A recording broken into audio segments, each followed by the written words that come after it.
After 17 town hall meetings in cities and towns, big and small around the state, the governor took time to reflect on what he heard, and he announced a change supposedly because of it, saying he'll reinstate in part the property tax credit for middle-class families. Fox Connecticut's Jennifer Lammers shows us how.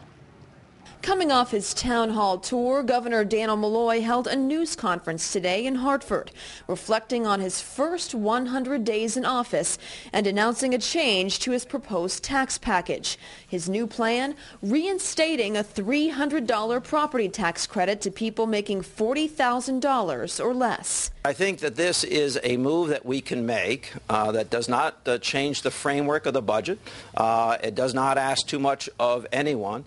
And with respect to some members of our middle class, gives them a little more relief than the original plan I put out. The original plan did away with those tax breaks, currently at $500 for most middle-class taxpayers. In other words, Malloy's new plan isn't a full reinstatement. We like the property tax credit. We think there's no reason to get rid of the $500 property tax credit, nor is there a reason to continue to raise taxes as the governor has had. To help pay for the tax credit, Malloy is proposing higher taxes on the wealthy by changing the income levels where the tax hikes kick in. But Republicans argue that's not a change at all, but a shift, the governor's way of redefining who's wealthy. Today he announced, I'm going to tinker within those brackets, but I'm not lowering them. I'm just going to shift them a little bit. And that was House Minority Leader Larry Cafaro there talking. Fox Connecticut went to every one of the 17 town hall meetings. I personally went to 14 of them. And despite what you might think, they were each a little bit different while being very much the same. We saw that best, perhaps, in Stamford. Here in his hometown, the governor definitely got the best reception so far of his town hall tour, getting a standing ovation. But once that was over, the grilling did begin in earnest. The main question for us was whether here in Fairfield County, with a significantly wealthier population than in other parts of the state, whether the concerns would be different. And the answer is yes and no. The most persistent questions tonight in Stamford, and really at all these town hall meetings, revolve around proposed tax hikes. We, the middle class, are the ones who are suffering. And health care, another concern echoing throughout the state from families who use services for the blind. Worries consolidation of programs will hurt them. The governor trying to offer reassurances with words of caution. That program, I'm quite certain, hasn't been cut. Although I have to tell you, it was on the list. And I fear, quite frankly, that if we don't put a package together that is made up of the component parts that I've discussed and some people are here to complain about, then other programs like that could be in danger. Strong showing also from state workers who say they're getting hit twice as taxpayers and as he looks for concessions from their unions, a point the governor does not dispute. If Connecticut's workforce receive the exact same benefits as the federal employees, congressmen and senators, which most people in this room would think is the absolute Cadillac of health care. If our state benefits, if our state employees move to that benefit plan, we'd save $100 million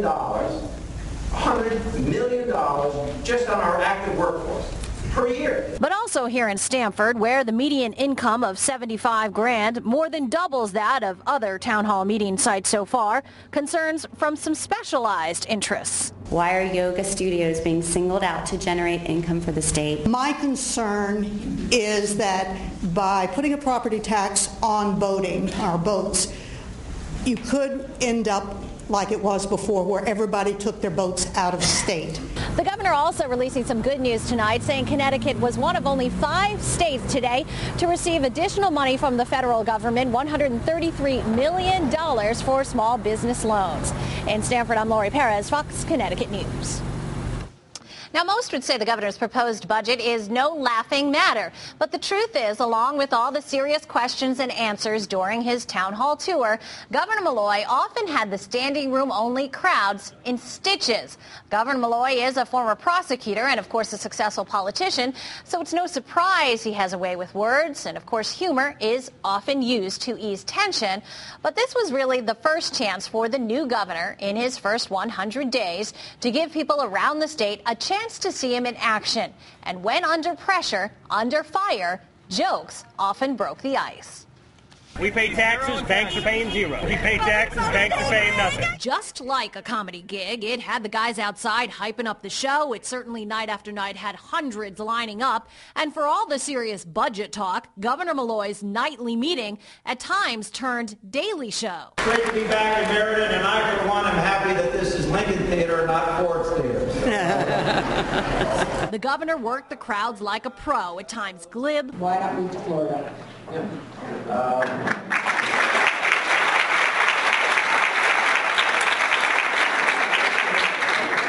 Because I think Greenwich is a lot nicer than Florida.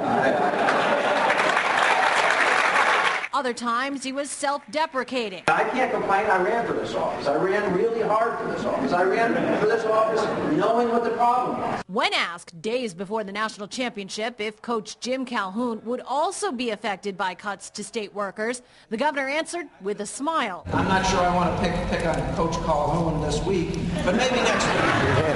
A quick wit that undoubtedly helped disarm a sometimes unfriendly crowd. I'm actually an ER doctor at Danbury Hospital. I've been there for almost 20 years, and what I do is I work the graveyard shift.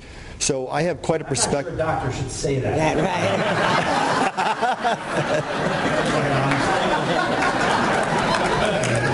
It just doesn't speak well of you. Some stand-up, you might say, as he was standing up for an unpopular budget. So what's that hat you have? Hey. Yukon Huskies. There you go. I don't want to say anything, Scott, but you notice I got elected and they won the national championship. Good, so I'll get elected next year, too. Now, jokes aside, that is not to say many people left the meetings happy. Most who showed up came with concerns and left still with worries about what the budget will look like. Don't forget, if you missed something here on The Real Story, you can now watch it online by going to ctnow.com. You can also catch us on YouTube. Thanks for watching this week's edition of The Real Story. We'll see you here again next week.